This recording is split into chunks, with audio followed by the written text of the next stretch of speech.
I'm talking about in general. We're not going to paint a rosy picture because we're going to have to pull our bootstraps up. We're going to actually have to do something to build our nation. And this is the big blow right here. You're going to have to leave this country. Before we go, I'm going to show you. You're going to have to leave this country. If you don't, either they're going to get you chipped up and kill you, or the wars or the bombs that are coming here are going to take you out. Well, wait a minute, but don't, everybody has to die, don't they? Am I wrong? Everybody has to die. Sis, you're absolutely wrong. Okay, this is like going over you're going to get it. Because you're absolutely wrong. Because if everybody had to die, then the scriptures wouldn't say what it's saying. Because when Christ comes back, those that remain is going to meet him in the air. It means some people are going to be here. Okay? So, listen, there's people that teach this word all over the earth. I don't need to be in a place where missiles are coming. Let me tell you, there's a nice house and couches and floors in another place of this earth. Okay? America's not the only place. They just make us think it's the only place. Okay? But judgment is coming here. We're going to blow the trumpet, let you know what's going to happen. And anytime your president, George Bush, get over 100,000 acres outside of the country, and 50% of your congressmen and senate then have dual citizenship in another country, and they've been paid to uphold your system, you should, a light should come on. If you are, if I voted you in to uphold and build my country, why do you have citizenship in Belize? Why do you have houses in other places in dual citizenship unless you know something is about to go down that I don't know? I heard something like that on the news. I'm going to show it to you. About him having over 100,000 acres of land in another country. Yeah, she can ask questions. We opened up. Yes, sister. What I'm saying is a lot of the people, especially some of the black people here in America, they are blind to a lot of the government stuff. So how, like she said, how would she know? You see what I'm saying? I mean, some people can understand some of the stuff of the Word of God being preached, and some people can't. You know what I mean? It has to be broken down, really broken down to them. Mm-hmm. Some people are just don't know about the teachings in the Word of God. I mean, there are actually people that does not have the knowledge of Christ. Yes, but that's what we're here for. The Lord set up leaders and teachers. Just like, I'm going to give you an example. Not to say that we're anything great, all right? All right? As far as us being leaders, because this is a hard position to be in. But here's some reality. In every empire, when the Lord sent Moses, everyone didn't want to go. People were like, man, Egypt is the place to be. And then when they got out into the wilderness, they was like, man, we should go back. At least we had this, that, and the other in Egypt. You understand? So we know the mentality of our people.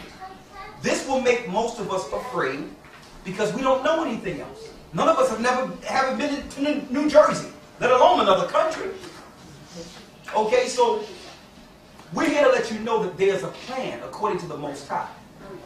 We're going to go into that plan according to the Bible. But first, we have to let you know what's impending.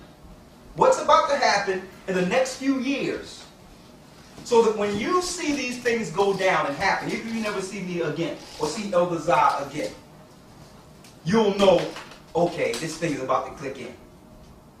Because the Lord don't have us here for any purpose that we even might think. The Lord have us here.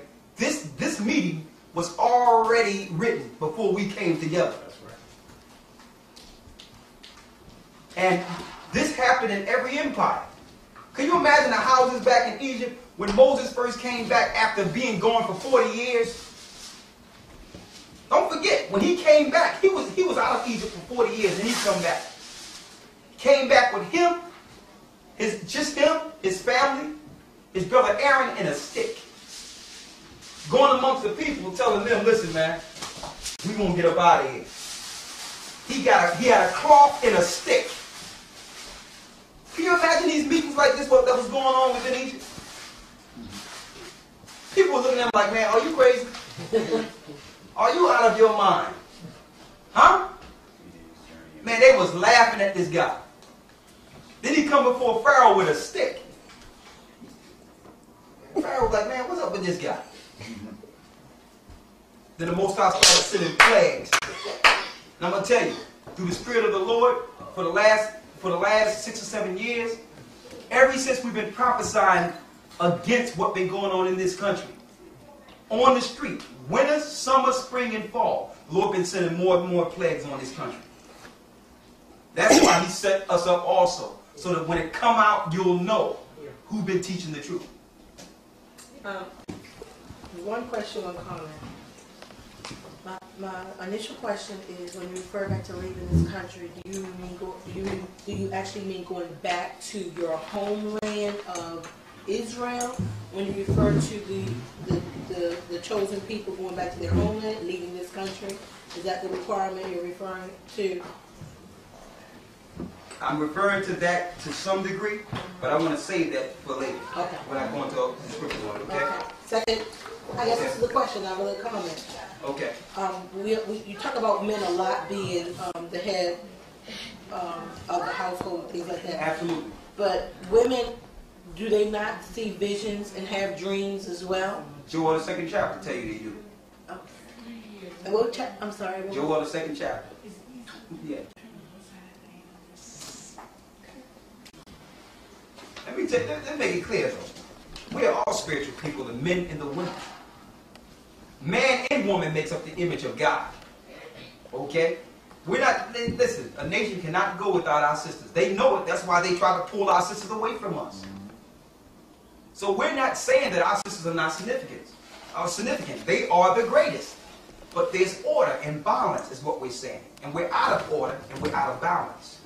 I started bringing it up a little bit earlier. As long as we are out of order, they are in order. Thank you. And they can control you. Thank you. So this is no thing where we demean women at all. Okay? Our sisters, you can't run a nation without sisters. Sisters have an attribute men don't have. But we have an attribute you don't have. And it has to be a mutual respect. We tend to look at each other's faults opposed to what we bring to the table. And they did that. When I say they, the government structure made us or set it up in a way where we have to always go back and forth and examine what's wrong. Well, you don't do this and you don't do that, instead of saying, baby, you do this and you do that. You're great. So it's just a mutual respect we must have for each other, because we cannot do it without you. But I'm going to tell you, sisters, that number, that 144,000 that have to be sealed to leave, they're all men. They're all men. 12,000 men from each tribe that must be sealed before the impending destruction come on the whole earth. It says that? Revelation is the 7th chapter. We're going to go there. I think it was a government conspiracy to keep the man and woman out fighting among themselves. Absolutely. And family. You know what I mean? The complete family. Yes. So to up and leave, so you wouldn't be under this government. So would you say go back to Jerusalem? Well, we're not going to go back to the cities of Israel, but there's brothers and sisters over there already. We're going to primarily go into the areas that we were in before we walked into Israel. Before what? Before we actually walked into Israel, when we were in Jericho, we marched around Jericho. We're going into that area. We're going to be there for a while, for a good minute.